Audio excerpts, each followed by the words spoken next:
7 o'clock. Hello, my name is Sal, and I'd like to welcome you on behalf of Richmond Racial Equity. Richmond Racial Equity is a group of Richmond residents committed to actively establishing and promoting a more just culture based on racial equity. We have 3 active committees that focus on different aspects of equity and anti-racism: policy and policing, education, and reparations. A few of our community outreach projects have included hosting an information night with migrant workers, helping to revise a fair and impartial policing policy in Richmond, hosting a video and discussion night on racism, working towards land acknowledgements for Indigenous Abenaki, and encouraging the select board to add funds for anti-bias training for town employees. If you're interested in joining our meetings, everyone is welcome. We meet on Tuesday nights at 7 p.m. on Zoom. Before we introduce our guest speakers from the Williston Community Justice Center, we'd like to acknowledge that the area we work and live in is the Ndakna, the homeland of the Abenaki and their ancestors. I'd like to pass the floor to Evelyn Killian, who will introduce our guest speaker. Thank you, Sal. So I'm honored tonight to be introducing Crystalee McSweeney. Crystalee is the director of the Williston Community Justice Center, and she has developed and leads a restorative justice program that has been nationally recognized as successfully meeting the unique needs of impacted and responsible parties. The center was formed in 2001 by the Vermont Department of Corrections as a way of relieving pressure on the court system, reducing recidivism, and providing more of a voice to the victims of crime. The center's mission is threefold: to promote the safety and well-being of our communities by providing resources for positive change, hence her presentation here tonight; striving to dismantle patterns of racial and economic disparity; and seeking to repair damaged relationships through restorative practices. The center works with both the victim and the offender, when possible in a safe space together in person, to assess the impact of specific crimes on victims and their communities and determine what action the offender might take to repair the damage caused to the victim and the community. Beyond repairing the harm that's created when a crime is committed, the center seeks to increase the responsible party's sense of belonging to a community and thus reducing recidivism. The center works with the Williston Police Department, the Vermont Department of Corrections, and with pre-charge and court referrals, and its services covers Bolton, Heinsberg, Huntington, Richmond, St. George, and Williston. On a personal note, I'm part of both the Richmond Racial Equity group, as well as on the board of the Williston Community Justice Center. And I've now been through all of the trainings, and I've audited the panels, and I'm now very excited to be involved with this process. What spoke to me so much about the Justice Center is its compassionate way of holding space for both the victim and the responsible party, holding the responsible party accountable for their actions while still acknowledging the value of the whole human being. As Crystalee says, recognizing the shared responsibilities and obligations we have to one another and our communities, working to find ways that identify how we are more connected and alike than not, building on and drawing out the strengths of one another in order to create real and meaningful change. That was a breath of fresh air, and I'm very honored that that this group exists and that it's paving the way for a more humane way of treating people, just in general, treating people. We all make mistakes, and that's the way this is treated, that everybody is still a valuable human being. So anyway, with that, I will turn it over to Crystalee, who has a wonderful presentation, interactive presentation. And Crystalee, welcome and thank you for being here.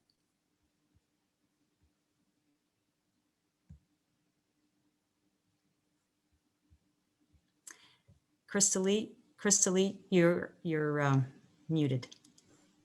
I see now. Thank you. So thank you, Evelyn, for that wonderful introduction. And thank you, everyone, for joining us this evening. It's such a beautiful night outside, and you're all taking space to be with us. So I want to just take a moment to honor that and appreciate that, and share with you all that this evening we are striving to just bring a brief overview of the Williston Community Justice Center and the services that we provide through the center, and services that are available to Richmond and Richmond residents. And it's my hope this evening that you all will walk away with a greater understanding and appreciation and curiosity for how restorative justice is being implemented through the Williston Community Justice Center and throughout Vermont, and also the benefits that the services of the center can bring to your community. And with that being said, I would like to just take a quick moment and recognize what Evelyn said, that tonight is an opportunity for us to be engaged with one another. And we have a great lineup of panelists to share some of their experiences and insights, including Brenna Devitt, who is our restorative justice specialist at the CJC, and Katie Titterton, who is a volunteer and Richmond resident. Brett Lindemith, who I think many of you know as a former law enforcement officer in Richmond and currently in Heinsberg, but also a volunteer with the CJC. We have Tanner Weston, who is an amazing young man who is here this evening to share his story as a responsible party, and Cotty and Leslie, who are parents of a young adult who came through our process, and they will be sharing their experiences both as parents and as impacted parties. And lastly, we have Derek Miadevnik, who is an amazing community member who is the executive director of the restorative unit for the Department of Corrections and a champion of this work. So thank you to all of our participants who are here with us this evening. And I think we will have an amazing conversation with them all. And just some quick logistics. We're going to be running through just a few PowerPoint slides. You will all have access to the full presentation, but in honoring our time that we have and really wanting to get to the essence of the people who are here this evening, we'll be focusing a little bit more on their stories and experiences, weaving in opportunities for questions to be asked in between, and then again at the end. And just letting folks know that any questions that we're not able to get to this evening, I will take the opportunity to answer them fully and have those available on the Richmond Racial Equity website as well. So thank you all. And with that being said, Brenna, can you start the screen share for us?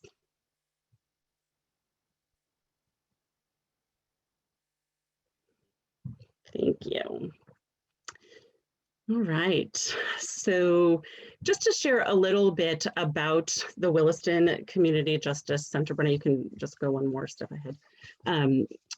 Wanting to just give everyone kind of a brief introduction to restorative justice. And this is a definition from Howard Zehr, who really is considered one of the experts and grandfathers of restorative justice. And Howard Zehr describes restorative justice as an approach to achieving justice that involves, to the extent possible, those who have a stake in a specific offense or harm to collectively identify and address harms, needs, and obligations in order to heal and put things as right as possible. And that really is what we strive to do, and focusing on the person and the infraction that's happened, the conflict, and doing so without blame or shame. So thank you, Brenna, you can move forward. And the Williston Community Justice Center is made up of 2 staff members, and we currently have 30 adult volunteers and 10 youth volunteers, which I think is really powerful. We represent, as Evelyn said in her introduction, we represent the towns of Williston, Richmond, Huntington, Heinsberg, St. George, Bolton, and other areas within our community that might be determined by school or other referral. And part of what I think makes the Justice Center so magical is that the bulk of the work really is done by our community volunteers, and having the opportunity for youth who are involved in the system to come through a process where their infractions and their cases are heard by other youth who are fully trained and vetted through the process really provides the opportunity for peer interaction and accountability.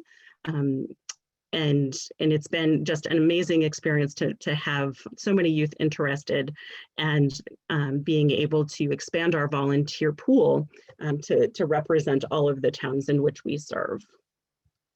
So Bernie can forward on. And none of this work would be possible for the Williston Community Justice Center or the other CJCs throughout the state without the financial contributions and grants that are awarded to us through the Vermont Department of Corrections.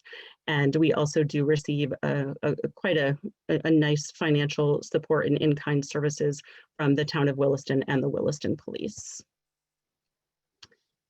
And just real quick, I wanted to mention before we go into some of the work that we do, our partners are really wide across the spectrum. So of course we have our relationships with our grant funders and our financial supporters, as I said, the Vermont Department of Corrections and the Williston Police, but also more importantly, the relationships that we've been able to develop beyond just the, our financial supporters. And those are the relationships that really, I think, speak to the kind of the groundwork of community.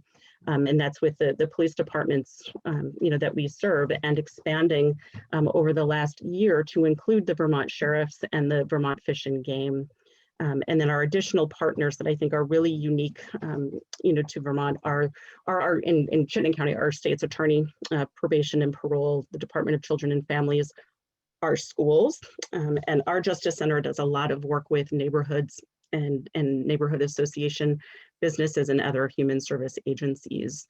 And we could keep talking about our various stakeholders, but really what we connect with is anyone in the community who really wants to participate in helping to bring about meaningful and sustainable change to crime and infraction that happen in our community, and to do so without blame or shame, and replace that with accountability and responsibility. All right, Brenna, you can. So this is just a quick slide that we use kind of across the board in Vermont when we talk about the differences between restorative justice and criminal justice. So criminal justice really kind of looks at crime being a violation of the law or of the state.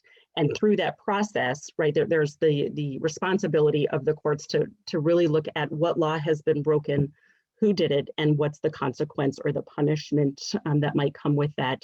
And through the lens of restorative justice, we recognize that there's been a crime or a violation, but we take it one step further. And we really focus on crime or infraction being a violation of people and of relationships, and recognizing that relationships that were already formed may have been harmed, but also that when a crime or an infraction takes place, that a relationship has been created that perhaps someone did not ask for or intend to have happen. And out of those violations or those infractions create obligations. So you'll start to see a little bit of the shift from the language, but those violations create obligations, and those obligations are really to acknowledge the harm that one's actions have caused, to take responsibility and to be held accountable, and then to make meaningful repair both to the impacted parties and to the community, and lastly to themselves. And so the three basic questions that we want to focus on with a restorative lens is really about who has been harmed, what are their needs, and whose obligation is it to help meet those needs and rectify the harm that has occurred. Keep going, Brenna. So at the Williston CJC, we focus mostly on panels. We get the majority of our cases are sent by what's called direct referral. And that's where police officers in our community make direct referrals straight to the CJC as an alternative to the criminal justice system. And that is really the bulk of the work that our particular CJC does. And this past year, we've kept about 250 cases out of the criminal justice system and really, provided services both to impacted parties and responsible parties, and really contributed greatly to the health and well-being of our communities, especially during this really difficult time that we've all experienced through COVID. So generally, we meet in person. And we will engage in community conversations or dialogues, circles, panels, restorative dialogues and conferencing and family group conferencing. But due to COVID, most of our work this past year has been done in panels. And those panels are generally made up of 3 to 4 community volunteers, the responsible party and impacted parties if they choose to participate. It's not always easy to get impacted parties to participate, although we make a really great effort to include them. The process is voluntary, so oftentimes what we find is impacted parties might want to participate by writing an impact letter that volunteers will read on their behalf, or they may want to participate either by video or some other means. And so we work with the impacted parties to really find out what are their needs, how do they want to participate, and what can we do to provide that service for them. Okay, go on, Brenna. Thank you. So this is a pretty big slide. I'm not going to go over everything tonight with you, but this is a kind of a nice image of what the Williston Community Justice Center offers. And so, as I said, the majority of our cases that come to us go through what's called the restorative justice panel process. And that's where we hold the responsible party accountable for their actions, and to do that without blame or shame, and to replace that with accountability and responsibility. And we create contracts that outline what the responsible party will do to make amends and to make repair. And we always want to make sure that we are including an educational component in those contracts that we create. And it's important to know and to recognize that all of the contracts that come out of our panel process is unique. And we really want to focus on the interests, talents, and skills of those that we are working with, and also to weave in the needs and the interests of the impacted parties. So it really truly is a collaborative process that is not prescriptive and unique to the individual infraction, and also to the individuals who are participating in those processes. In addition to that, the CJC offers a wide range of trainings and educational classes that really help to enhance the needs that we really have been able to identify within our community. A lot of that work happens around internet safety and cyber civility, really looking at how crime has increased through technology, using the opportunity to help identify some of the underlying causes of criminality in our unique communities. So really working with folks to help them get plugged into services, helping them to get plugged into resources, really focusing on resume building and job hunting and resource navigation. And unique to the Williston CJC, we actually teach a class on how to live on $2 a day, and really looking at how poverty plays in to a lot of the criminality that's taking place, and then recognizing the need to be trauma informed for our volunteers as well as for our participants, with that focus being on harm that might come about due to mental illness or mental health challenges, and that can also include substance abuse, substance use, and a myriad of other pieces. And so through that, as I said, most of that happens through panel process, but we do also offer mediation and conflict resolution. We do a lot of different kind of conferencing and circles, and youth work within the schools, as well as mentorships and internships for college students and graduating seniors from our local high schools. So a lot of really great work coming out of the CJC. All right, come forward on Brenna. And I'm gonna just go over this really quick. You'll have access to this, but this is basically how a panel operates. We do an intake, a thorough intake with every person who's been referred to our CJC, and Brenna or I spend about an hour with each person, getting to know them, walking them through the expectations of the restorative process, helping them to take ownership for their actions and to help them identify the harm that their actions have brought about, and preparing them for the panel process. Once we do that, we share the information about the individuals, including their interests, talents, and skills, as well as their restorative goals with the panel members, our volunteers who will be working on that particular case. And what's really unique about panels is if you start working on a panel, you actually get to see the whole case from start to finish, which is really great. And the responsibility of the board or the volunteer that's serving in that role is to really hold the responsible party accountable and to be the voice of the community. So really we want to get down to the root of what happened, why it's happened, who's been impacted and how, what harm has been created, what relationships have been harmed or created, and what is needed to make meaningful and impactful repair. We generally give people 30, 60, sometimes 90 days, depending on the infraction, to get those contracts completed. And then we'll ask people to come back for what's called a completion meeting. And that's where everyone comes back together. The responsible party will share everything that they have done that was on their contract. And if everything is done to our group panel satisfaction, most of the cases, if they're coming pre-charge, result in no criminal record, which also I think is a really powerful experience of the pre-charge program. And it really gives people that second and sometimes, right, that sixth or eighth opportunity to make change. And if those cases come by another means, if it's part of probation and parole or part of, a court process, again, there might be the opportunity for no criminal record. However, if it's a post-adjudicated case, obviously there's a record, but it does allow for meaningful opportunity to come back into the community and be seen as a valuable and contributing member who's taken responsibility. So a really great and amazing process that unfolds through panel. All right, Brenna, you can keep going. And so just quickly wanting to recognize that restorative justice in the way that we kind of operate that in the Justice Center is really about, as I said, responsibility and accountability, not about blame or shame or guilt or finger pointing.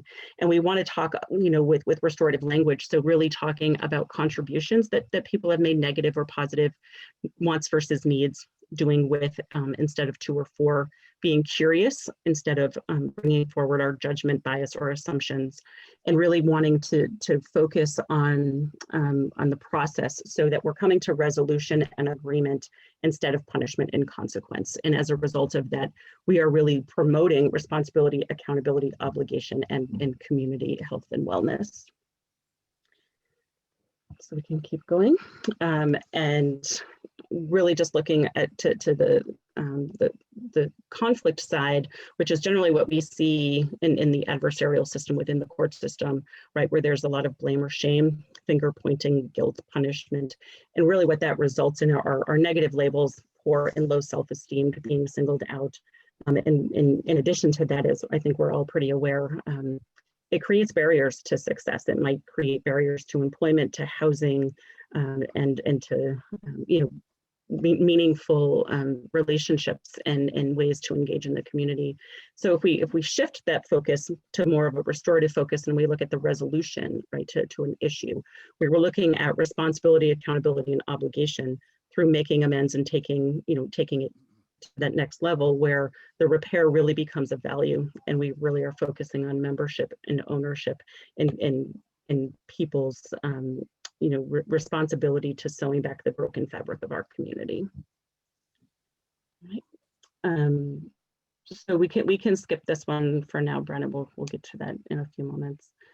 So the benefits to responsible parties is that they are actively involved in the justice system, and that all parties, especially responsible parties, are treated with respect and dignity, and their voices are heard, and Again, we want to hold them accountable and responsible without blame or shame, and the focus is on process and outcomes. We also really want to make sure that we are creating a meaningful process that is going to decrease the likelihood of that person reoffending.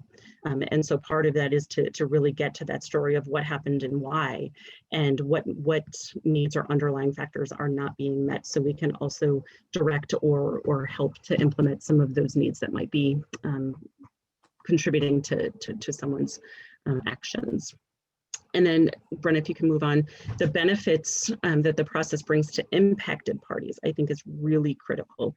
In our criminal justice system, it's very, very unlikely that an impacted party is able to have voice or choice in the process, and if they're able to really have any representation at all. And so restorative justice brings about the opportunity for impacted parties or victims to be at the forefront of what we're doing, and to really involve them in every step of the process and ask them what they need, what their experience was like, what they would like to see as an outcome. And it brings a different sense of justice, right? It brings kind of a personal sense to what justice can mean, instead of a prescribed outcome that can come from the court or criminal justice system. And then lastly, the benefits to the community, which I think we could bring sheets and sheets and sheets of this information. But I think really that the greatest benefit is that we have engaged communities, and it provides the opportunity for people who care about the health and well-being of their communities to be involved and to get to know who's in the community, what's happening, how do we promote community engagement and responsibility, build and repair relationships, and have an opportunity to have a response to crime that is focused on the values of particular communities, and not the values that are built into the more of the punitive system that we see in the criminal justice system. So Brenna, you can stop there. And stop screen sharing, thank you. And so, as I said, our Justice Center and all Justice Centers in the state are really dependent on volunteers. And we are hopeful that after tonight that some people in Richmond will want to spend time volunteering in this way and bringing about these amazing opportunities within your unique community. So we'll stop there real quick and just provide the opportunity for one or two quick questions, and then we're going to move on to a couple of our panelists. Okay, so Crystal Lee, we had a question in the chat. Sure. Are services focused on youth, or do adults also engage? That's a great question. So all the services that the CJCs offer are to all ages. In the youth panel, what we strive to do is to have youth cases heard by youth with one or two of our adults who really focus on youth work, and then adult referrals are heard by adults only. Okay. Second question: is there always a presumption of guilt?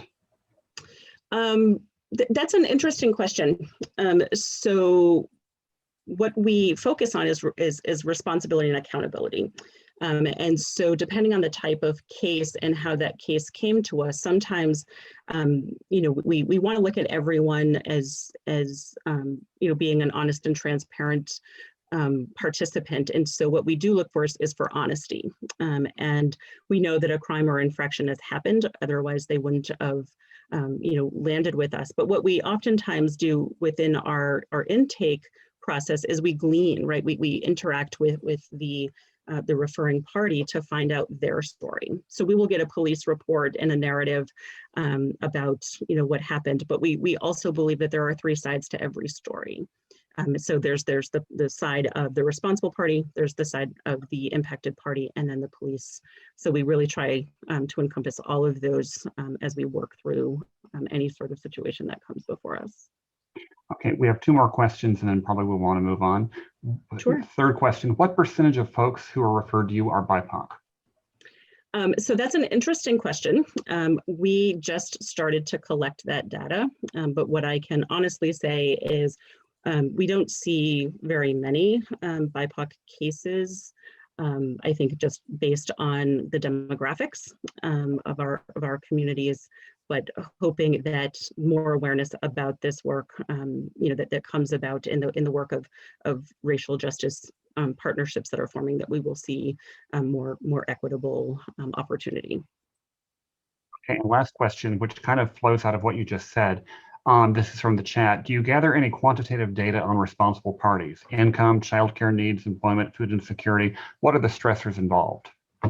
Sure. So we gather that in our intake to find out, what those underlying needs might be. And again, as someone shares their story, we oftentimes hear about, the lack of resources, the lack of income, the lack of housing, family, family dynamics and conflict. And so we gather that as a means of being able to provide some resources or some direction, but it's not something that we collect in our data that we report back, for our grant or back to the PDs. That information is more about the type of case that was referred to us. Was there a successful participation and completion? And similarly, information if those cases were not successful. Okay, thanks. That's all the questions we had at this point. We'll take more later. Great, thank you. So at this point, I would like to introduce Katie Titterton, who is, she's been with us for quite a few years. She is also a Richmond resident, and Katie will just share briefly her experience as a volunteer working with the Williston Community Justice Center. Hi, everybody. For a while, I was the only Richmond representative on this board. I'm happy to say there's a lot more of us now. So I have been doing this for maybe 4 years now, and you got a lot of the information about what this is like from Crystal Lee, but I just want to hone in on one concept in particular, which is so specific to each panel that it's kind of difficult to even contain within a data set like a PowerPoint.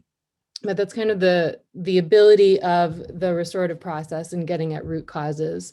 If the purpose of the restorative, one of the purposes of the restorative process is to reintegrate a responsible party into the community, part of that is to examine the root causes for why someone might be there in the first place. And the last question kind of uncovered that a little bit. So we do see people who are responsible parties, but when you talk to them about their experience, they're there because the crime that they committed was rooted in a crime of poverty, we might say. Sometimes people have been triggered by other people's racism. And sometimes people are with us because an underlying mental health issue was the root of what happened. Or there are many different cases that we see. And in the panel process, we're able to have those conversations that go deeper than the crime, the story of what happened, and to go into like what might be the underlying factors here, and then to provide a whole other level of supports and resources available to that person, which to me feels like some of the longest lasting and most impactful element of this work, because to create a trusted reintegration back into the community feels like it creates a stronger community. And that feels really important to me living here, is that when mistakes happen or when crimes are committed, that there's an opportunity for people to weave back in a way that is comfortable and welcoming and accountable. Crystal Lee, is there anything you want me to talk about in particular? I kind of went into a specific. Yeah, I would just say, what your takeaways are, and what this could bring to your community in Richmond. Well, I have long felt like the whole concept of community justice is, I'm here because I'm passionate about these alternate forms of justice that are maybe more effective and maybe more accountable than than a traditional system can be, especially in small, tight-knit communities, where people are known to each other, where cultures are known to each other, and where neighbors can hold each other accountable sometimes in truer ways than a system that doesn't know the individuals and the factors involved. And I'm also, we've increased the youth and our outreach into schools, and both of those things are important to me as a parent in this community. That feels like a really, where the CJC is a leader in its youth panels. And are we still the only one in the state that No, has? I think some other CJCs have youth. Well, that's great, because I think we're the first ones to have a youth panel in this state, and now others are seeing the value of that model. I'm glad that this is a environment that my kids are growing up in, that has these kinds of resources available to them. One thing that just always strikes me about this town is that we are, when negative things happen in this town, people do tend to rally around each other, and that is, I feel like, where community justice is a really useful fit, because I'm looking at my notes. I wrote a piece on how community justice works with Richmond for a presentation we did to the select board a couple of years ago, and we were trying to gain more support from the town for this work. And that's actually something I can share with this group. But just being able to have repair that's community-based as opposed to court processes feels like it has always, to me, been kind of the bedrock of why this work is important.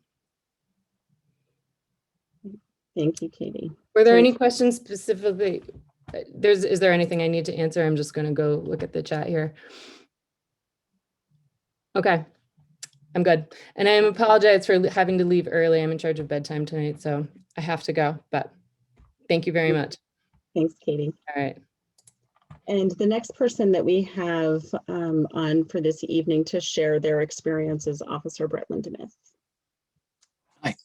Hi, my name is Brett Lindemuth, and I am here as a resident of Huntington. A lot of folks will know that I was a police officer in Richmond for 7 years, and now I'm in Heinsberg. I do want to do a shout out to Jay for the a cappella track in the beginning, led into the meeting.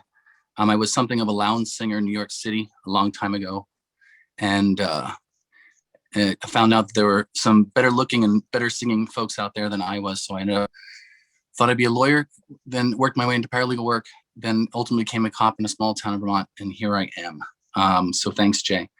So again, I'm here as a Huntington resident, but my initial involvement with the Williston CJC or any CJC was through in a case I had in Richmond where at a senior living facility or community, I should say, there was one resident who was stealing, and then that person was getting some other folks to basically form like two camps within this one little community.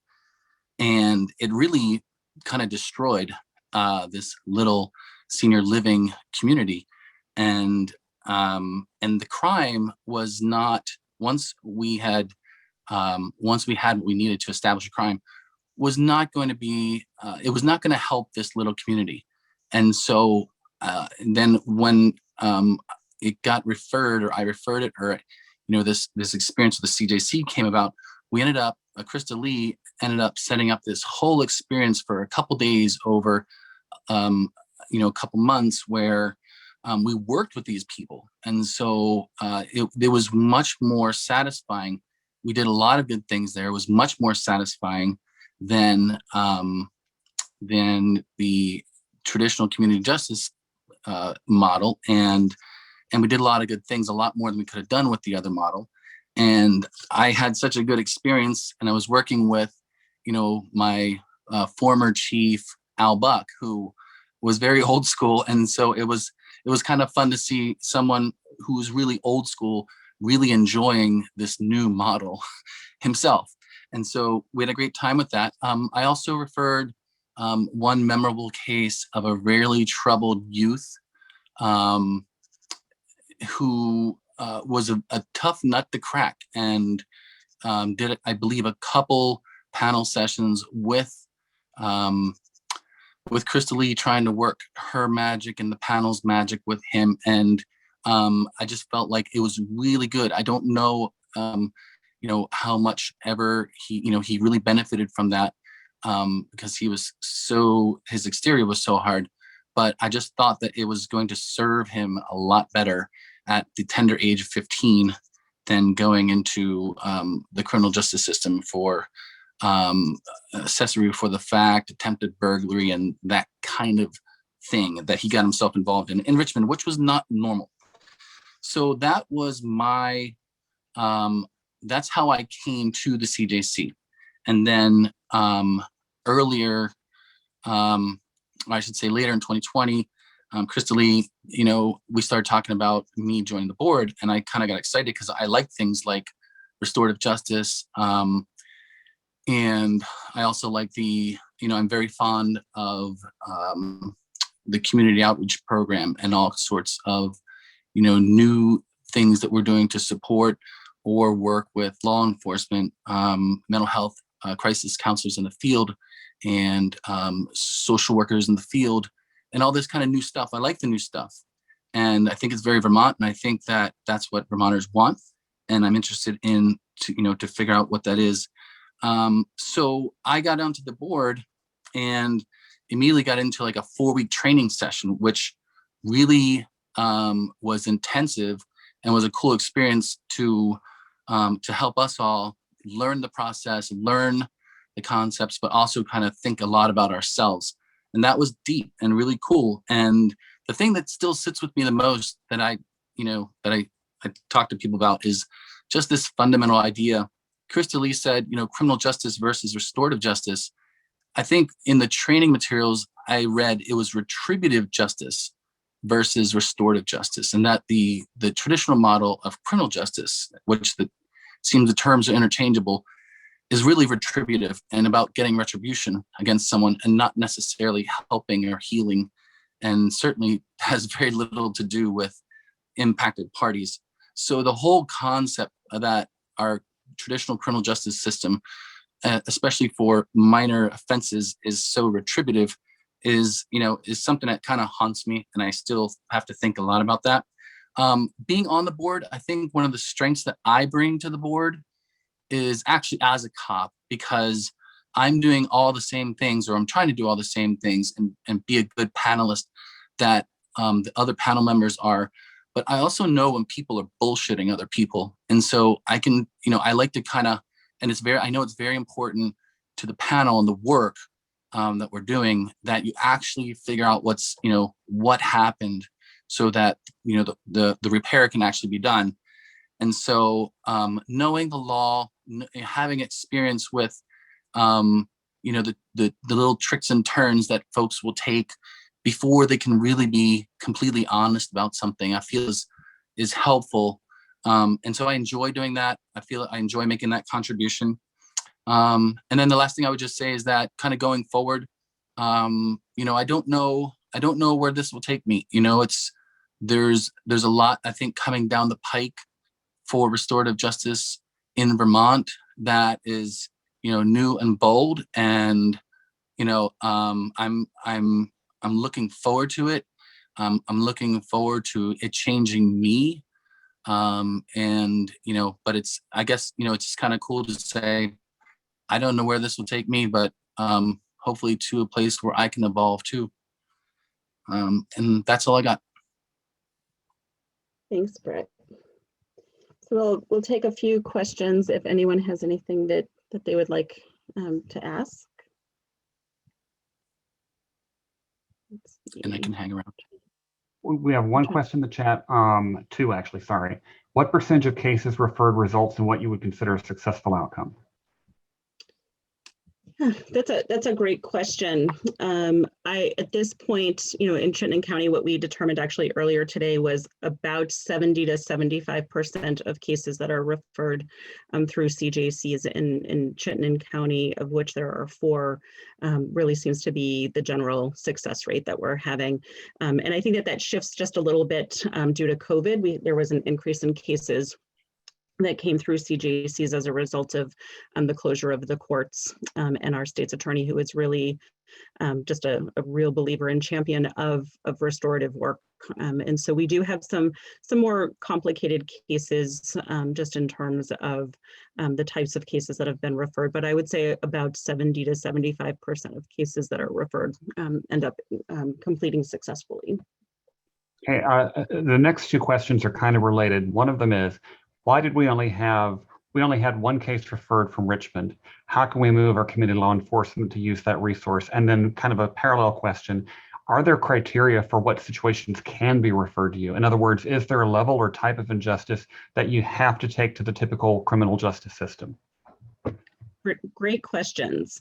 So yeah, so it's interesting, right, when we think about how cases are referred, and certainly there are a set of cases that by statute that are appropriate and good fits for restorative justice, and more so in Chittenden County, we have a list of crimes or infractions that our state's attorney really encourages law enforcement to make direct referrals on, and if those particular crimes or infractions land in the state's attorney's office, generally those cases come back as Brett was saying, kind of as a kickback, where the state's attorney determines and says, I think this is better suited for restorative justice and for a community-based model. I'm not really sure. I can't really speak to why the case referrals were low in Richmond. We certainly, as you heard from Brett, had some great interaction. What I do want to compliment about the cases in Richmond are that cases are coming in now over the last few weeks, which I think is great. And I think that it comes down to law enforcement really having a good understanding of what restorative justice is, really being informed and trained. I would say really witnessing, right, firsthand what that process looks like. I think there's a general kind of consensus in law enforcement that restorative justice is soft on crime, when in fact what we hear from participants is oftentimes, when they start, that they would rather go through the criminal justice system because oftentimes it's easier. They get to either just pay a fine or get some community service and it's over. And so the work that comes out through the Justice Center is actually a little bit more involved for folks. So I think that, it's about training, it's about partnership, it's about building relationships.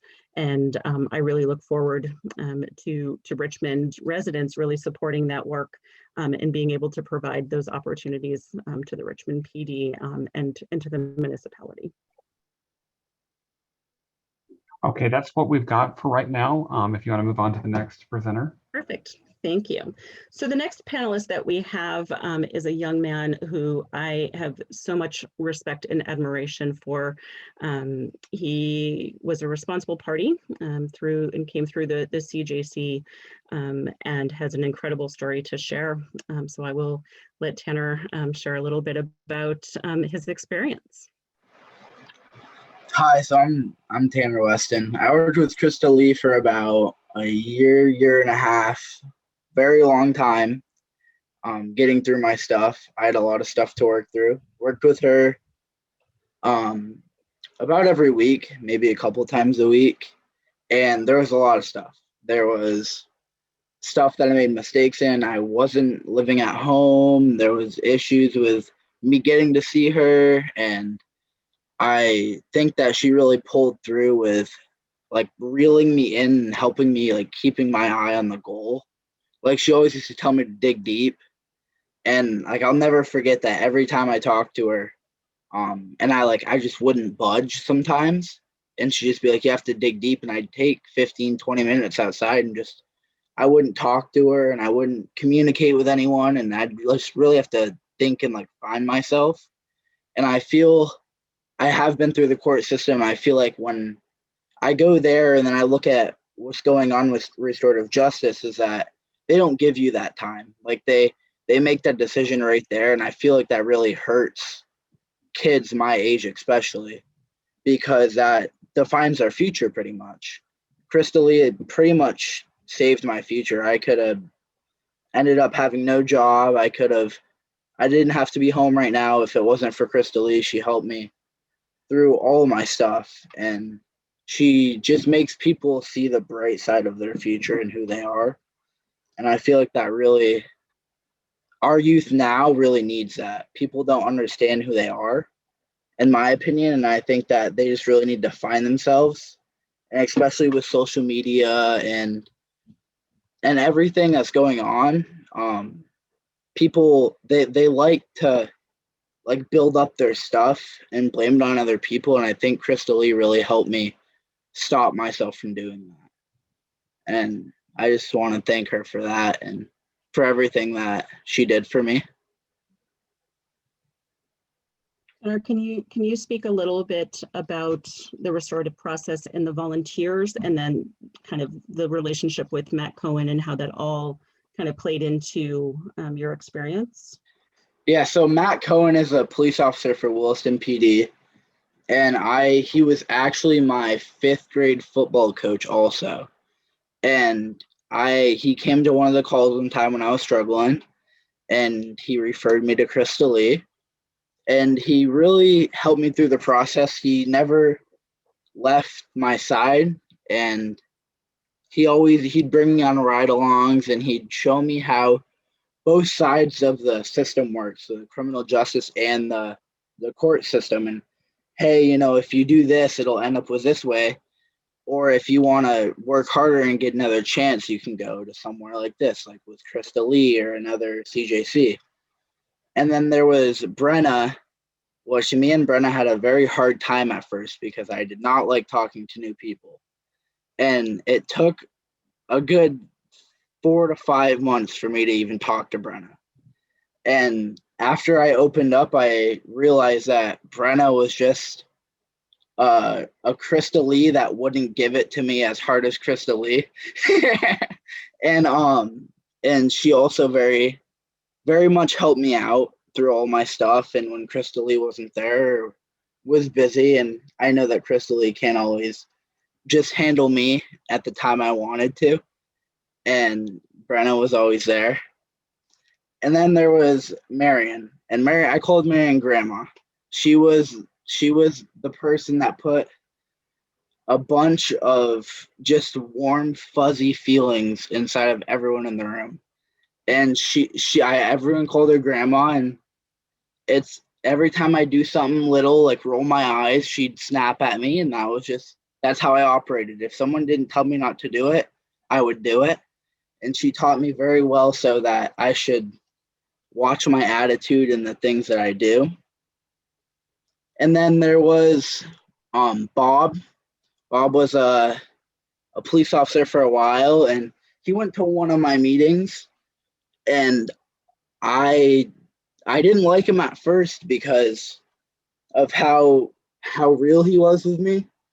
And it took me a little bit to understand that everyone, not just him, they just wanted the best for everyone in the room. And I remember him sitting next to me and shaking my hand, and I didn't like shaking. I was not a professional kid. I didn't like to talk. I didn't like to give out information about me. And I looked at him, and he shook my hand. He looked at me and says, "That's not a handshake." And then ever since then, I shake people. Like, it's just a respect thing that I guess really stood out when he was in the room. And it was very like presenting like, oh, this is what I want to be like when I grow up. And actually that really motivated me to go to Tech next year for criminal justice. And I'm hoping to become a police officer and go to the academy by the time I turn 21, which was a little ways away, but I'm hoping that can happen, and I can see both sides of the field, because at my age, it's hard to understand that people my age don't they don't like to seek both sides of the story. And like what Crystal Lee said, there's the police side, there's the victim side, and then there's their side. And I don't think that everyone likes to seek the law enforcement or the CJC or the court side even, because I do think that police do their job and most of them do it great. And I feel that the more people know about CJC, law enforcement, anyone, even game wardens, you fish on the wrong side of the lake, you can get in trouble for it. And Crystal Lee can help people with that. Like, she can do everything. And I feel like the more that people know about this, the more our community can come together, because I never went into Crystal Lee's office and there wasn't a police officer in there. And I did not used to like police officers. I was not fond of them. And I remember every time I'd have to go to her office, I'd have to see Chief. And I was scared of Chief. I was petrified of him. And I didn't like him, and we didn't get along until Crystal Lee made me go into his office and have a talk with him. And have him, and we talked both sides of the story, and we figured out a medium, a way for us both to understand each other. And I think that's what she does best. And it's not always about disagreeing or agreeing, but it's about hearing both sides of the story and understanding that it's okay to have different opinions. And I feel like that's what affected me most, is having multiple people in my meetings and new people and people I didn't know. And that helped me the most, was just every interaction with everyone in the room. Yeah, and Tanner, could you speak just real quick to what you were like? What would you have faced if you were to go through the criminal justice system? Probably a very, very long time in jail that I did not know was going to happen. And when I met Crystal Lee, I was on my way back from a facility in Massachusetts to move here to a group home. And I did not understand where I was going to be if I did not meet Crystal Lee. And when first time I met Crystal Lee, I had 6 charges, I believe, and half of them I didn't even know about.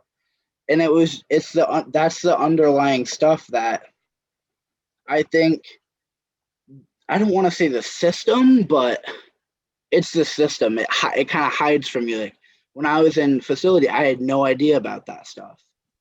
And her opening up my eyes to that stuff and making me understand that, wow, like, I could really change my life if I just put my head down to the nail and listened.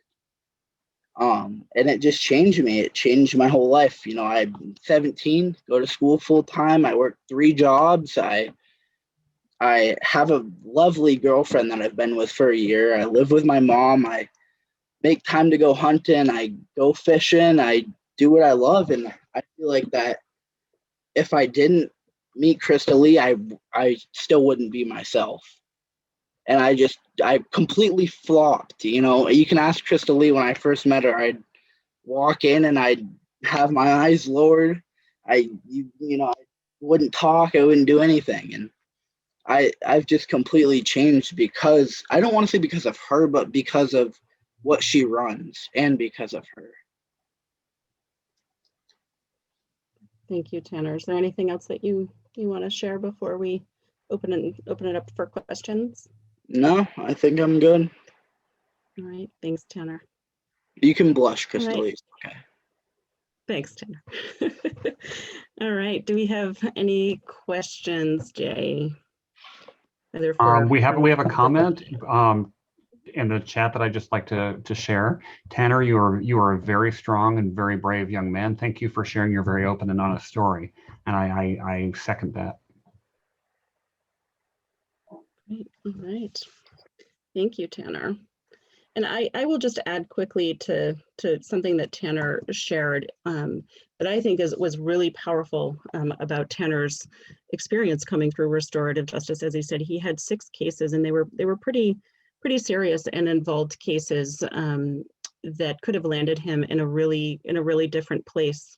And his restorative team I would say was really instrumental. I think Tanner and I built a really, great relationship, as we started to work together. But it really was about kind of that group effort, and the relationships that he built with his panel members, and the relationship that he built and continued to carry with Officer Cohen, and that he built with the chief. And part of that was around some of the infractions and the importance of really, owning behavior and an infraction, but seeing that even though, these things happen, that Tanner could be really cared for and supported.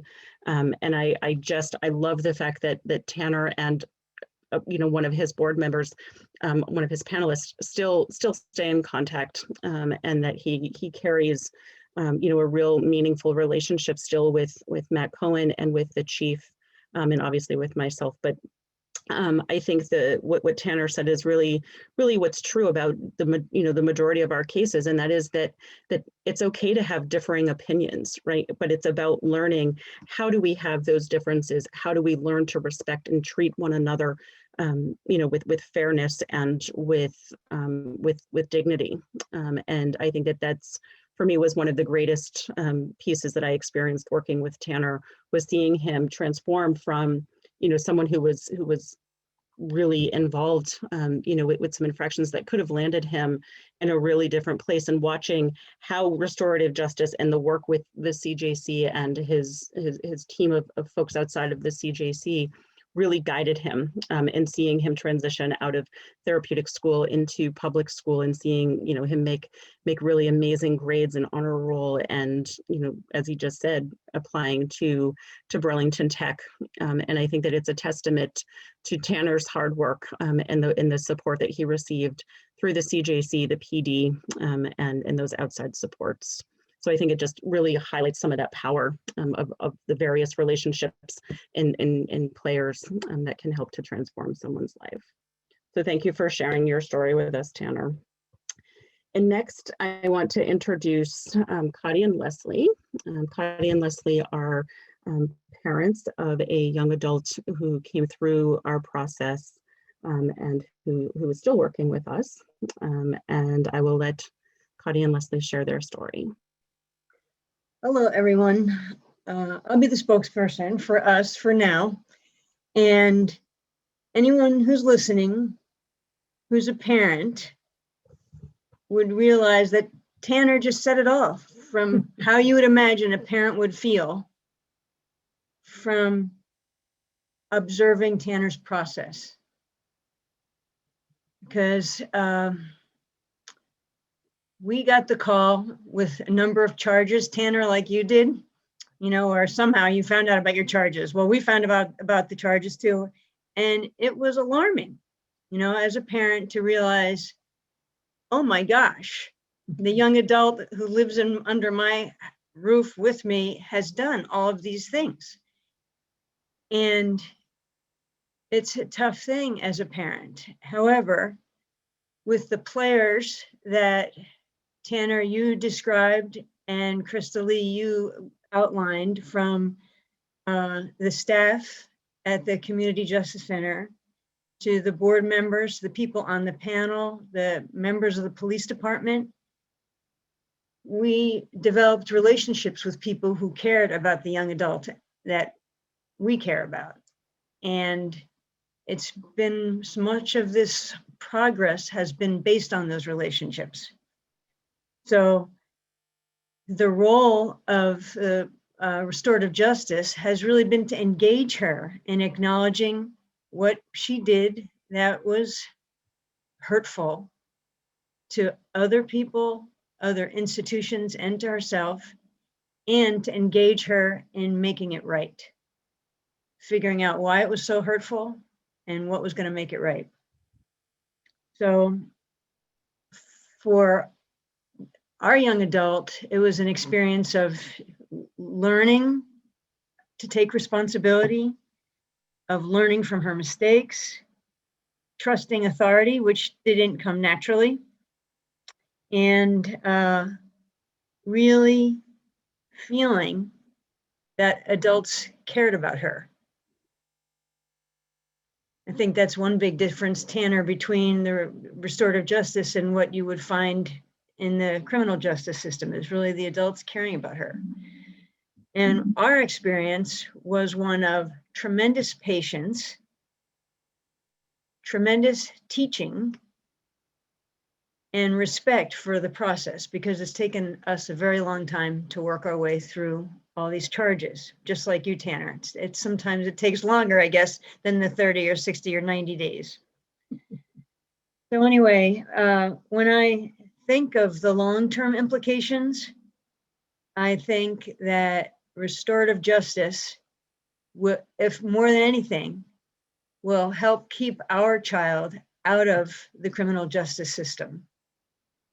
And so to me, it's preventative in a big way. And it prevents people from long-term relationships, or, you know, being long-termers in the criminal justice system. And it's all about the personal care. So we have tremendous respect and appreciation for the restorative justice process and the players in Williston who are making it happen for our community. So as a parent, we're really grateful for restorative justice. Thanks. Patty, do you want to add anything? The only thing I would say is that restorative justice, we didn't know even what it was, but it turned out to be quite a lifeline, not just for our daughter, but for Leslie and I. And we're still in the process. And it's a long-term proposition, but without that lifeline that restorative justice offered, and certainly Chris Lee was a huge part of that, we'd be in a pretty different situation today than we are now. So it was a lifeline, and it made a difference. And Cody or Leslie, would you be willing to just speak to some of the benefit that's brought to your young adult through the process, both with the CJC, but also with the particular members of law enforcement who really believed that this was a better outcome for that young adult than the alternative system?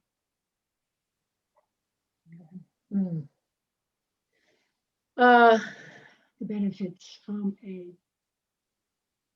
well, I think for our daughter, I think you talked about sort of the roots of where some of this behavior comes from. Our daughter has some significant mental health challenges that I don't think we knew the depths of it when we first got involved with restorative justice. So the benefit for us, it's like, I mean, had she gone into the criminal justice system versus steered towards restorative justice, I think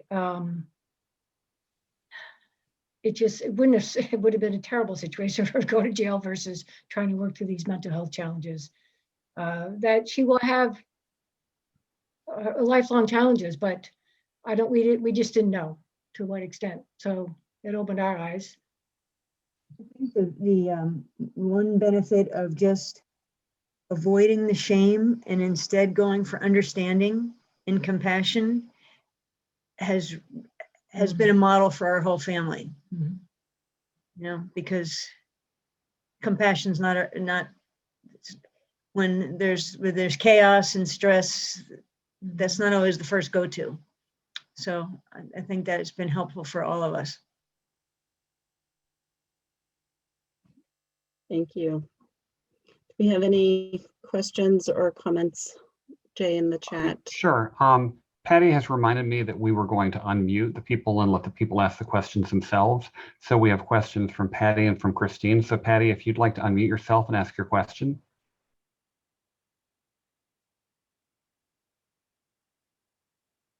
Patty, if you're speaking, you are still muted. Unmute. There, can you hear me now? Yep. Okay. I mean, when Tanner spoke, the question I had wanted to ask him, and I'll ask this to you, did your daughter get to meet with the affected party or parties the people that her actions had affected. And the other question I had was, how were you involved with the process? Were you part of the, how were you brought into the process? Oh, we were brought in. We were brought in. Tanner, you talked about meeting weekly or sometimes twice a week. We had many meetings. Crystal and Brenna and Mary had the calendar, and we felt like we were like regulars in their calendar for a long time. And so we were right in the thick of it, and trying to figure out our way of how to figure the way our family could support our daughter into the daylight again. And in terms of the affected parties, a lot of what our daughter did was educational presentations, and which she created and presented, I think I don't know that she ever ended up presenting it face to face, but the information she did. Okay. Somehow I missed that, Crystal. At the school, yeah. So there was some of that, Patty. Great. I'm done. Okay, we have a question from Christine Wernicke. Christine, if you'd like to ask your question out loud, if you want to unmute. Hi, good evening. Thank you so much for being here and spending the time with the Richmond community to share your experience. It's really meaningful. My question was a lot like Patty's as well, which is I was curious as parents, what access did you have to the process?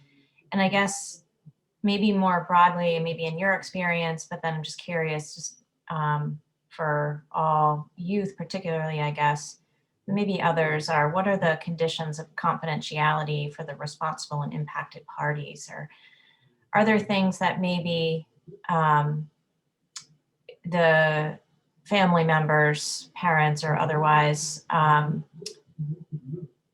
guess, are not included in some of the information? Like, are there rules of confidentiality? And how does that work, I guess, is my question. So Cardi and Leslie, if you want to just speak to the part that, if your involvement, then I can speak to the confidentiality part. I'm not sure of the. Yeah, I think you might have answered the question when Patty was involved. You said you were very involved, and it sounds like you were included and are being included. I understand that you're still underway, and so it sounds like you're an active participant in the whole process, and so that's helpful. I guess what I'm wondering is, are there conditions or are there times when maybe for the impacted parties that their confidentiality is protected in some way, or is this sort of a condition that like everybody agrees we're all going to come to this, like all of the stakeholders in this process come together? And I can just imagine that some of this stuff gets kind of sticky, and that maybe there's some things that are challenging, and I'm just wondering how that gets navigated. So I can speak to some of that, and then maybe Derek can also speak to some of that as well. But what we do at the CJC is we have everyone sign confidentiality agreement. And again, it's voluntary. So just because a case is referred to us doesn't mean that a responsible party or an impacted party has to participate. And so we really, with all of our youth cases, we do require that a parent or guardian be present. And so that way they are present for every meeting and interaction, as well as being informed throughout the entire process. And so I think that that's one of the ways that, parents get to kind of make some of those choices, right, around, what's shared and what's not shared. And all of our volunteers, right, through any of the CJCs, and I can only speak for Williston about the actual full process, but all volunteers go through training and background checks with the Department of Corrections, and also for Williston through the PD, and sign agreements about confidentiality. And we hold that very seriously. So if people do break that confidentiality, you know, excuse me, they're held accountable. And part of, you know, what we do in those intake opportunities is to talk about the available processes, you know, that take place. And so a lot of times, you know, when it's a juvenile case, you know, we'll have that, you know, dealt with by juveniles, but parents and the juvenile agree to that process. And if parents or juveniles don't agree to that process, then it's done through the traditional adult panel.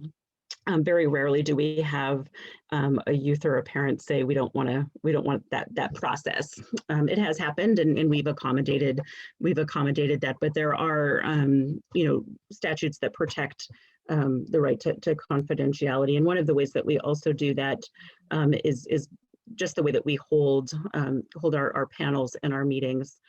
So that way, you know, we're really focusing on the right to confidentiality, but also really protecting, you know, the stories and the integrity of the people, you know, who are participating with us. So Derek, I don't know if you want to add anything to that before I introduce you, or if you want to just hold on one for your opportunity.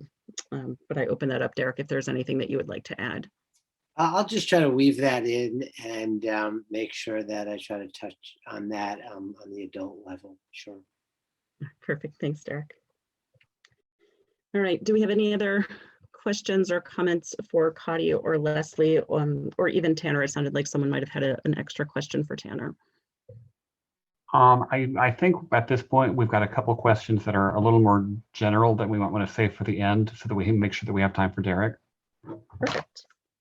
All right, so next up is Derek. And as I said, Derek is the executive director for the restorative unit for the Department of Corrections, is a long-term practitioner and champion of this work, and a huge, just a huge asset to the program that runs throughout the state, and really couldn't do this work without his guidance and his support of the work that the Williston CJC does. So I just want to acknowledge that relationship and those contributions that Derek makes and continues to make for the CJCs all across the state. And so Derek, I turn it over to you. Thanks so much, Crystal-Lee. And while I have the privilege of doing this work on behalf of the state through the Department of Corrections, the part of my identity that I also take tremendous pride in is that I live right in Richmond. And have for, I've lost track of how many years, but I've got 4 children. They've all come up through the schools or in the process. So this is very much my hometown CJC as well. You know, we've heard so much, and from Tanner, like your courage and your willingness to put your story out there as an example of the transformative capacity of restorative justice, to parents, to the volunteers. You know, Crystal-Lee, I think you've done a masterful job assembling this, because the work speaks for itself, and you really don't need to hear a lot from the state bureaucrat who gets to support this work, because it's such beautiful and transformative work. So I'll just keep my comments to a minimum in the interest of optimizing the time for everybody's desire to have questions and answers and dialogue, because that's really what it's about. But I just do want to acknowledge the amazing work that Crystal-Lee and Brenna do as staff. The totality of the work that's produced through the Justice Center would really, it beggars the imagination that there's 2 staff people. I did a quick computation because, again, I'm on the grantor side, and so we receive the data that was asked about and all sorts of performance metrics that let us know that Vermont's taxpayers' hard-earned dollars are going to work. And Brenna Dooley provides these on a monthly basis. As a matter of fact, we just got the March stats.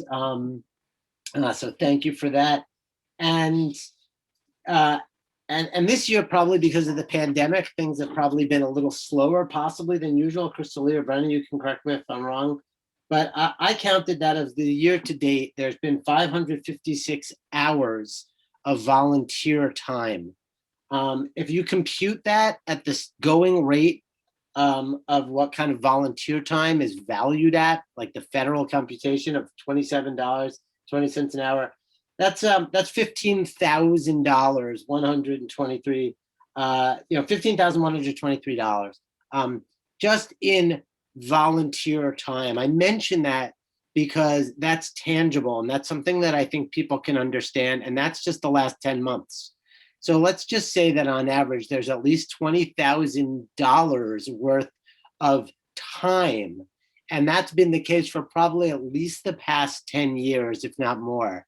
So the total value that citizens are putting into the community is really staggering. And Crystal Lee, you really coordinate that wonderfully with the support of Chief Foley and Chief Kapitansky. And of course, Officer Lindemuth has been a key piece. So the state gets the opportunity to kind of help to create that holding environment, but it's really the staff and the volunteers that make this a transformative enterprise. And so a couple quick observations that I'd like to share, or perspectives, that DOC as an executive branch agency literally can't fulfill our vision without these kind of partnerships. So our vision statement is to be valued by the citizens of Vermont as a partner in the research and treatment of criminal behavior. So like embedded in our mission and vision statement is the notion that we need communities. CJCs are codified in statute. So for those who are interested in that sort of dimension of this, Title 24 in the Vermont statutes, which outlines municipal government, has a chapter 58 called Community Justice Centers, and details this. So this is really part of a broad framework and a vision that that Vermont has, and that has grown out of the desires of Vermonters. A lot of this work got started when some visionary leaders back in the late 90s in the Department of Corrections recognized that the services that we were providing were really out of sync with what Vermonters wanted. And we actually hired a market research firm who conducted a representational, cross-representational process of asking Vermonters what they wanted out of the criminal justice process at large, what they wanted out of people who committed offenses, and what they wanted out of corrections. And the themes were really clear, that they wanted involvement when it came to corrections. And they wanted people to actually learn and be held accountable to the actual harm, not the fact that a law was broken. And that made that shift that Crystal Lee so wonderfully took us through in her slides, from justice as procedural and all of those processes being accountable to laws, as opposed to the function of laws, which is to regulate relationships. And so what happens at that CJC is that justice gets returned back to its legitimate basis of how we each have the individual and collective right to thrive. And we can only animate that when we have community members. This is the Richmond Racial Equity Group, which I think is so critical. And I just want to I want to spotlight that for a moment. And if there's a recommendation I can make, is for folks to pick up this wonderful book. Crystal Lee's original slide quoted Howard Zare, indeed, sort of the grandfather of restorative justice, a great book, The Little Book of Restorative Justice. You'll find that quote. And Fania Davis, sister of Angela Davis, who many of you may know, wrote kind of this follow-on text called The Little Book of Race and Restorative Justice. And it's both an inspiration and a critique of the restorative justice movement, because it says, if we're only practicing restorative justice on the situational level and only looking at individual cases and not also looking at those structural pieces that Katie so wonderfully highlighted and pulled out of that question earlier about what's going on in these folks' lives, then we're really missing the boat, and we're potentially replicating these colonizing structures. So if I can just quickly quote Fania Davis, she says, we've reached a historical point in this country where it is clear if we do not seek both justice and healing, injustice will keep replicating itself ad nauseum, and we will find ourselves intoning the very same social justice demands generation after generation. Taken together, restorative justice as a movement conscious of racial justice and social justice as a movement conscious of restorative justice offer a way forward.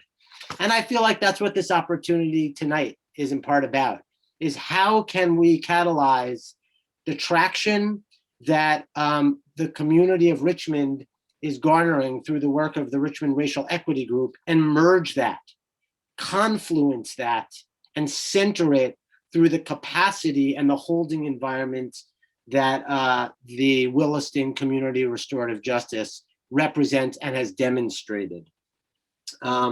So those are just some thoughts and observations. To loop back to the request about that piece about confidentiality, originally on the adult level, these processes were kind of an adjunct of the probation process, and technically as an extension of the court were open. But as the shift to a more victim-centered justice that restorative justice asserts, there's a recognition that the type of narratives and stories and the way that we ask both victims and responsible parties to render themselves vulnerable requires that actually legislative language was included that exempted these processes from the open meeting law. So technically, I would say that they are private. They're not technically confidential with a capital C. There's not a legal provision that ensures the confidentiality of participants. However, insofar as they are exempted from open meeting law, I would interpret that the spirit intent of the legislature was to recognize the privacy of the proceedings and have them open only to legitimately connected parties. And that's part of what Brenna and Krista Lee do in hosting and facilitating these meetings, which is not to say that if you're an interested community member, you can't attend. Quite the contrary. Part of the way that we need to onboard interested potential volunteers is to observe this process. It just means that there are safeguards in place. And again, the intent is to bring justice back to the relational. And that creates an interesting balance of like what belongs to the public at large and what part of this should really be held with a higher degree of discretion. So I hope that answers that. I could go on in so many ways, and I get the pleasure of supporting this work, but your questions are far more important than my ability to project what might be of value. So if that's okay with you, Krista Lee, you can prompt me if there's other things you'd like me to speak to, but otherwise I'll do what I'm terrible at, which is just zipping it. Thank you, Derek. I think you just brought so much value right to this conversation tonight, in your perspective. And what I, just looking at the time, I'd love to do two things. There's a survey that Jay is going to put out for folks. If you could just take a quick moment to answer that.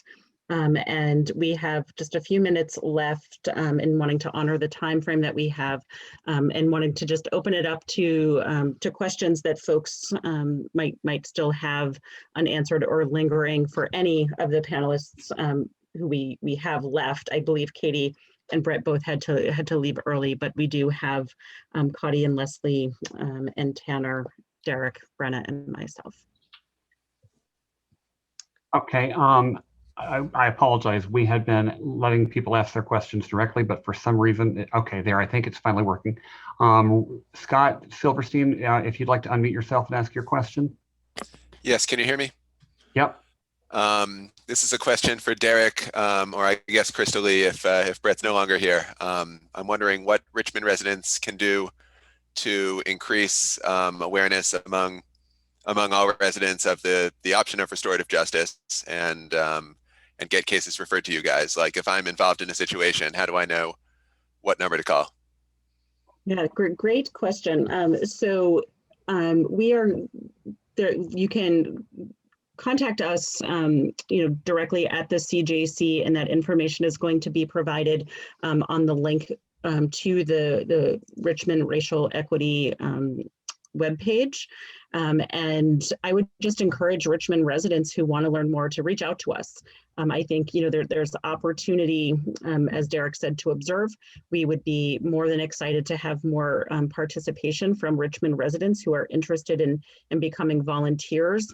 And I think the way that we get more cases referred is to continue to build those meaningful relationships with the police department, who have the discretion to make those decisions of referring cases or not. And so I put out there again, that the CJC is more than happy to engage in conversation, to provide training, and in those observational opportunities across the entire community. And I hope that after this evening, that there will be greater interest from residents, as well as from the select board and the folks at the PD, because I think it can really bring about, as we've all spoken about tonight, that transformative train of events that can really have long-lasting impact and value to those who participate. I'll just hop onto that. That information about all the CJCs is also posted on the Vermont Department of Corrections website. I'll provide some linkage to that too, because it's a little tucked under what's called offender services. And I know, like probably all of us, were looking forward to the resumption of the farmers market.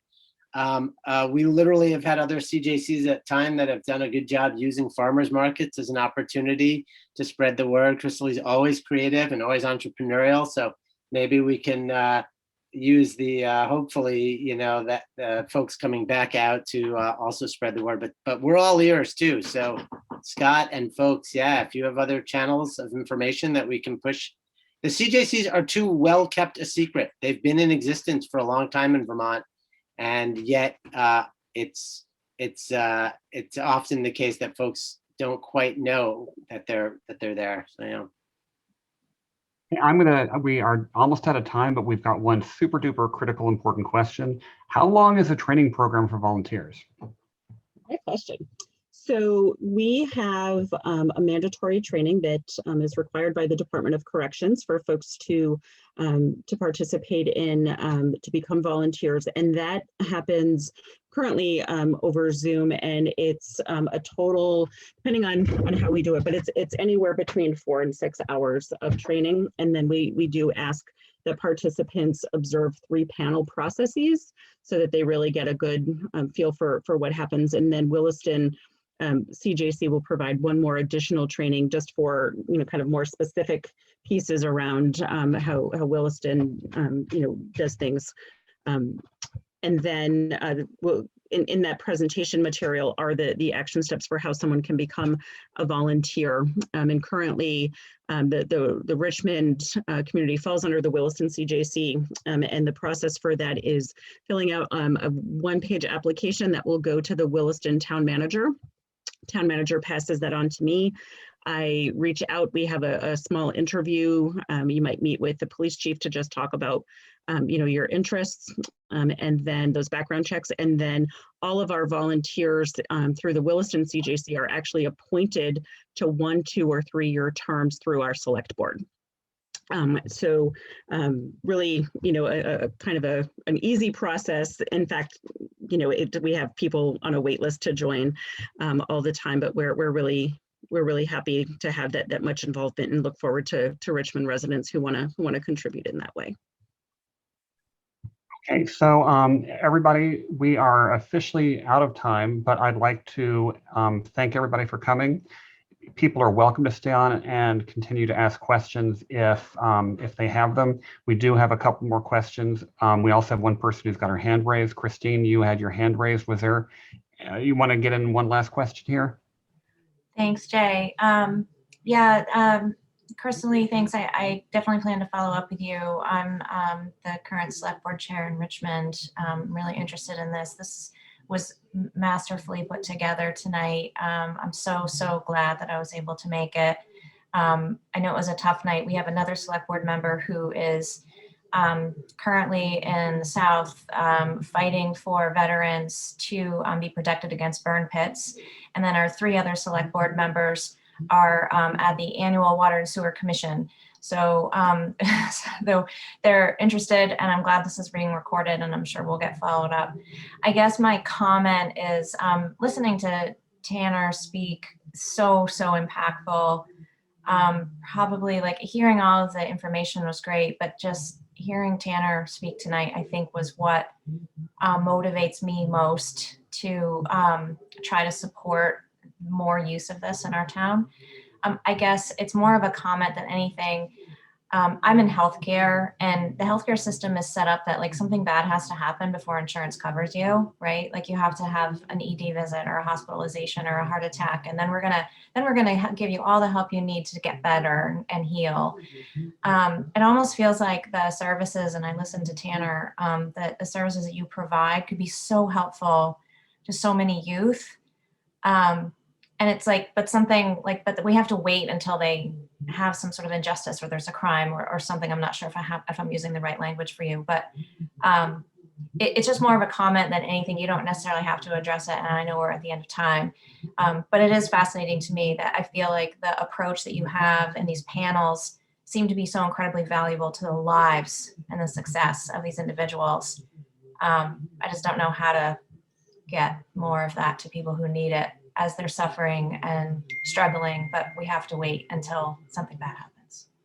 Yeah, I'll just say quickly to that I think the beauty of restorative work is that it really, can be expanded right within the communities to meet the unique needs of communities. And, we briefly touched upon it, but this might be, another opportunity, which is also about how do we bring, more restorative practices into schools, and how do we have more restorative dialogue, right, just around issues that are happening in our communities, so that we're building, those opportunities and building resiliency and building meaningful relationships. So I think that there are, many opportunities for conversations and unique, kind of programs and unique pilots that can come out of this work.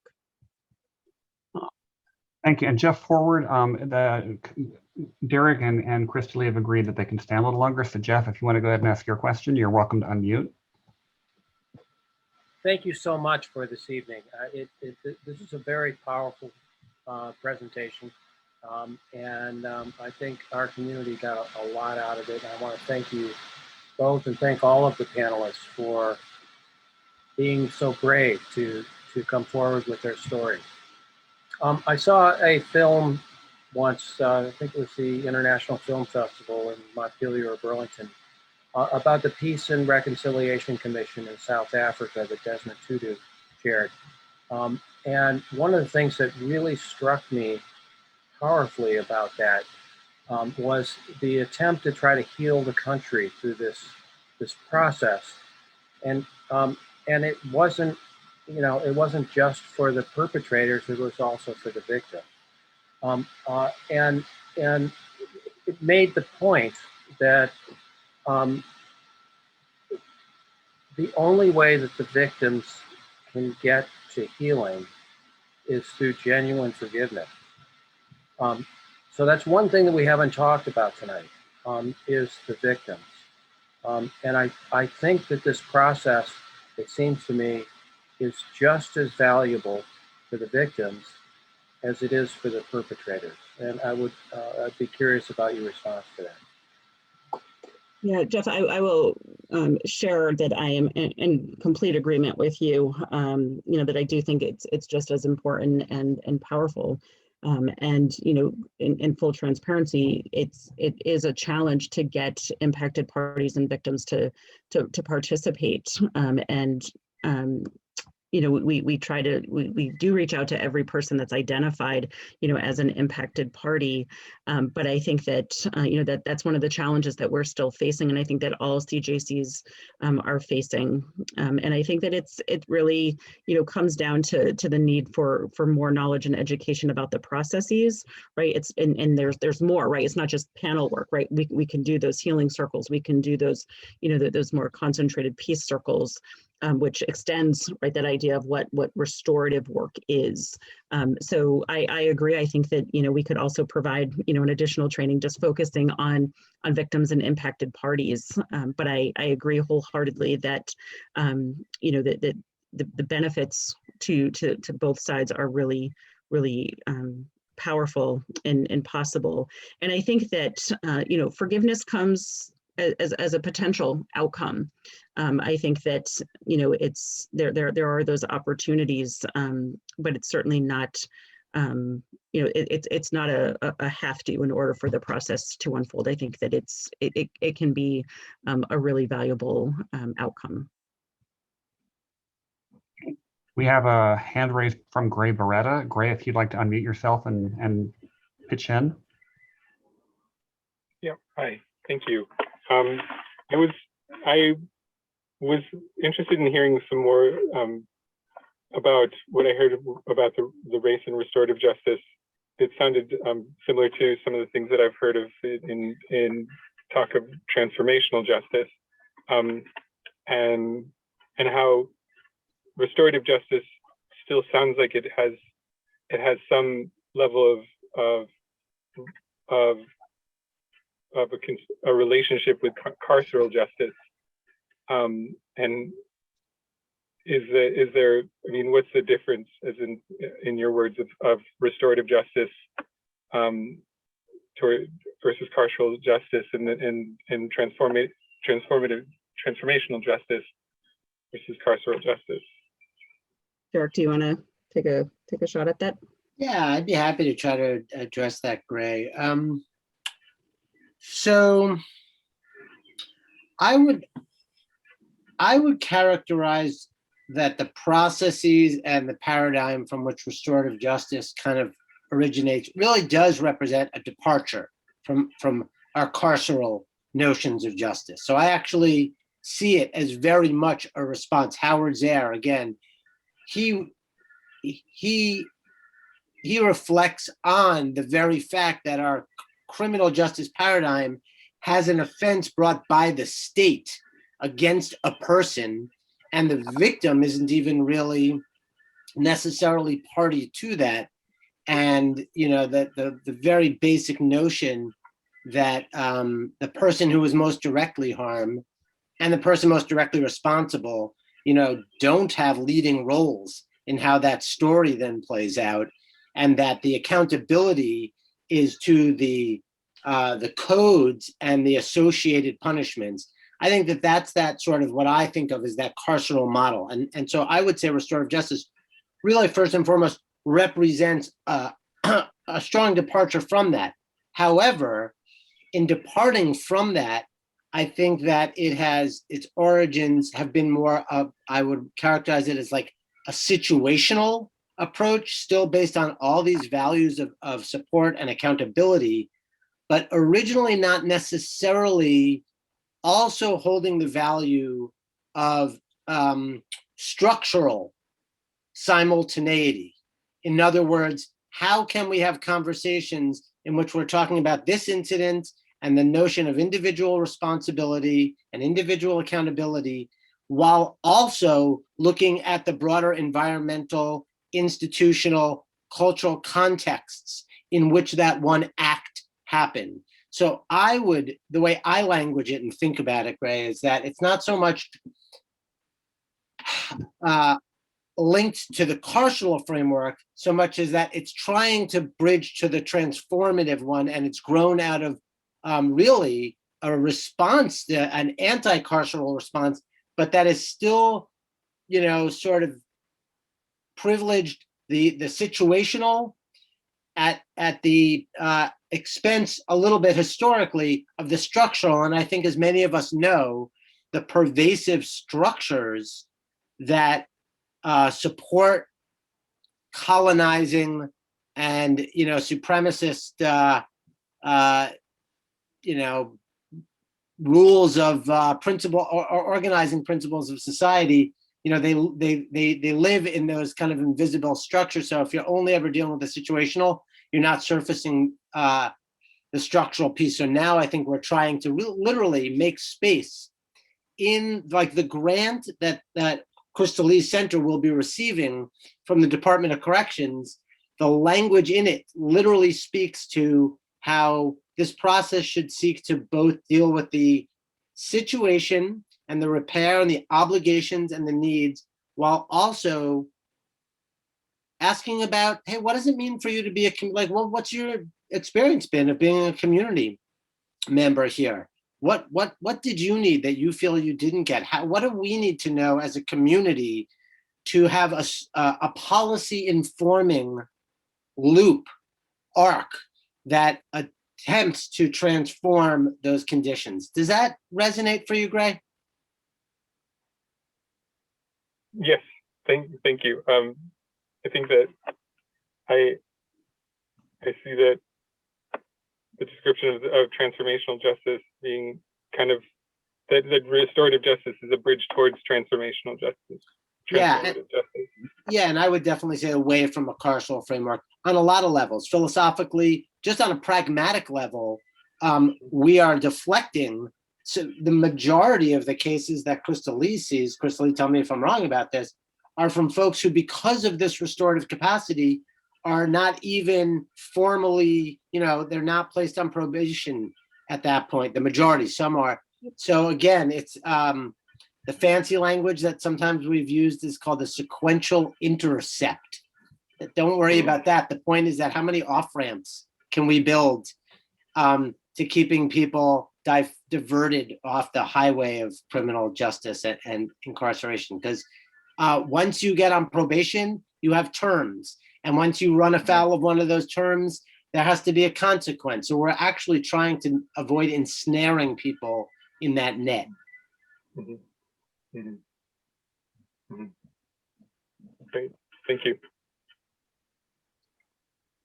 Okay, so again, we're very grateful to Crystal Lee and Derek and Kadi and Brenna and frankly everybody for staying on the call.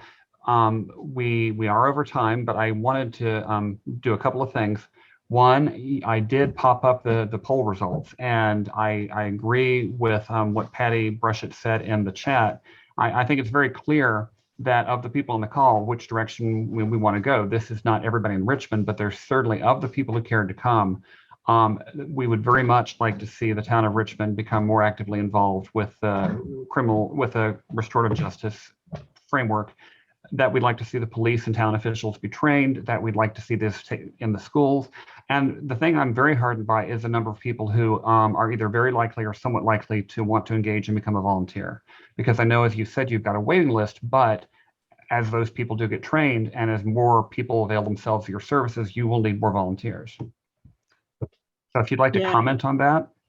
Yeah, I also am really heartened by that. Again, I think that that this was really just kind of a brief overview, but our focus, at the Williston CJC is to have as many people represented from the various communities that we serve, and so we do keep slots open for those various those towns, and so we do have some openings for Richmond residents who wish to participate. And I think that a conversation that I had earlier today with Sarah George, she spoke really, really beautifully and eloquently about how she really believes that about 95% of the cases that come to her office are better suited for restorative justice, and speaks about this at the chiefs meetings. And so I think the more cases that get referred, the greater need for volunteering presents itself. And I think it really speaks to the ownership of your community and having those opportunities and voice and choice. So I'm really heartened to know that of the folks that were on this evening, their interest to have these practices brought forward more within the community. And I look forward to being a part of that and all of the ways that the CJC can support this work. So thank you all very much. I'm not ending the thing, but I just want to say for those of you waiting to see if anything else is going to happen, we will be sharing additional links on the richmondracialequity.org website because there's been quite a few things mentioned. Some of the book, for example, that Derek held up, I'd like to include a link to that. I'd like to include a link to where you can volunteer. Race Restorative Justice. It looks like a very interesting book. So please do look at the richmondracialequity.org website in the next 24 hours, and hopefully anything that would be worth sharing will get shared. And with that in mind, I'd like to I think we can kind of close by this. I think the original idea for this session was Patty Brushett. And so Patty, since you're on the call, would you like to kind of make a closing statement on behalf of Richmond Racial Equity? I'm not sure what you're thinking about, but I just have to say I'm thrilled with tonight, and I'm thrilled with the results of the poll, and the presentation was outstanding, and we will have more conversations, in our committees, and we'll definitely be in conversation with town officials and the school. Okay, well, thank you, everybody. Thank you, Krista Lee, Derek, Brenna, Cotty, Sal, for kicking us all off. Thank you, everybody, for coming. We are super grateful that you gave us 2 hours of your time on what was a really beautiful evening. And if there's nothing else, we will go ahead and wrap it up. The recording, by the way, will be posted on on our website. So if you want to go back and watch this again or share it with anybody, you are more than welcome to do so. And thank you all so much. Have a great evening. Thank you, everyone. Thanks, Jay. Thanks all. Have a great night.